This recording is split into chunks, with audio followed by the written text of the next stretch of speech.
Hi friends, price த Lord. இன்றைக்கி எங்கள் வீட்டில் என்ன லன்ச் அப்படின்னா ஒயிட் ரைஸ். ஒரு வேலையாக வெளியில் போனதுனால குழம்பு வைக்கல, அதனால் தயிர் பாக்கெட்டில் தண்ணியை மிக்ஸ் பண்ணி மோராக மாற்றியாச்சு. So more. நெக்ஸ்ட்டு நேற்று வச்ச தக்காளி குருமாவில் மீதி. அடுத்து நேற்று வச்ச குடமிளகால மீதி. அடுத்து இன்றைக்கி காலையில் எங்கள் அம்மா எனக்கு செஞ்சு கொடுத்த மாங்காய் ஊறுகாய். ஸ்கூலுக்கு நான் போகிறதுனால தயிர் சாதமும் மாங்காய் ஊறுகாயும் வச்சு கொடுத்துட்டாங்க. Next omelette. ஸோ இதுதான் இன்றைக்கி வீட்டில் எங்கள் அம்மாவும் அப்பாவும் சாப்பிட்ட லன்ச்.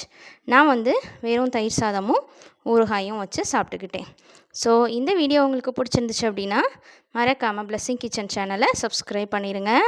எங்கள் வீட்டு செல்ல பிள்ளைய உங்களுக்கு காட்டுறேன். இவங்க பேர் கிருபா. எவ்வளோ அழகாக தூங்கிட்டு இருக்காங்க பாருங்கள். கால் அடிபட்டு ரொம்ப சின்னதாக இருக்கும்போது எங்கள் வீட்டுக்கு வந்தாங்க. ஸோ இந்த வீடியோ உங்களுக்கு பிடிச்சிச்சின்னா லைக் பண்ணிடுங்க, மற்றவங்களுக்கு ஷேர் பண்ணி மறக்காமல் சப்ஸ்கிரைப் பண்ணிடுங்க. தேங்க்யூ ஃபார் வாட்சிங் திஸ் வீடியோ. பாய்.